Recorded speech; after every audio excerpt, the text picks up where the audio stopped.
In life, the decisions we make are all based on priorities, on the things we consider valuable.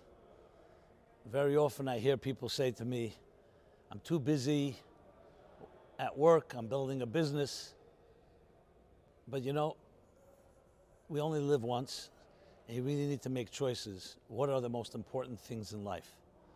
And I would just say one short formula for that: the things that will last. We can go to restaurants, we can eat, we can travel, but they're all impermanent. When it comes to marriage, it comes to relationships, it's one of the only ways that we will make a permanent impact on the world, on other people's lives. So as important things are in our lives, it's important to also prioritize.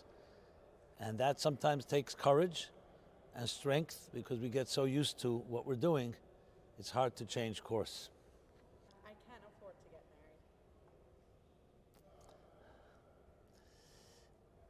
I'm reminded of a story of a couple that I knew that were very wealthy, and they came to consult with me whether they should have a child.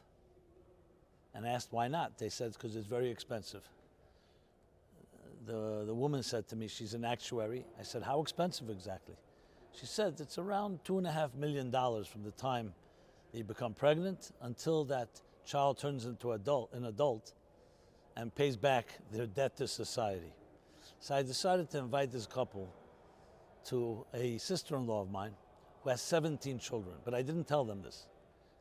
Anyway, long story short, we're sitting at the Shabbos table and the children start coming and coming and coming. Beautiful children, it's a beautiful home, they have no money. And they were shocked. They said, where are all these children from? So they said, this is their parents. They said, how many marriages? One marriage. So I whispered to the actuary and I said, so what is 2.5 million times 17? My point was that money is a means. The greatest blessing in life is to have children, is to have the love that it brings, and that's what money is for. And when money becomes more powerful than love and the beauty that we bring into this world, I would say one has to reconsider their priorities. I've heard a lot of spiritual reasons for Jewish marriage. Are there real-life benefits? Well, the real-life benefits of marriage, in addition, of course, to the spiritual ones, is number one, you have a companion for life. You have someone to speak to. You have someone who cares about you. You have someone who will miss you when you're not there. You have someone who can be intimate with you, someone that you can be vulnerable with. You know, we live in a world where we're very afraid to be vulnerable. So if you find the right mate, the right match, you're finding someone that you can celebrate your life with, total trust, not feeling judged, not feeling in any way negative, no fear. I mean, that to me is one of the most important things in life, is that we're nurtured, we're validated, we feel we matter, and we're better to have that. When we're children, we get it from our parents. But in marriage, you get it from another adult that chose to be with you and wants to be with you for the rest of your life. Do Jews believe in soulmates? Jews absolutely believe in soulmates. As a matter of fact, the expression goes, we're not physical beings on a spiritual journey, we're spiritual beings on a physical journey. So the essence of life is your soul. You know, God forbid, after death, the soul and body separate. The body is inanimate, lifeless. Your personality, your character, your unique skills, everything about you that shines is about your soul.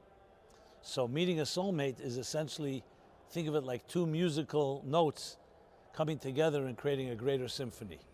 That's the essence of what a soulmate is about. My life is fun and fulfilled. Why should I complicate it with marriage?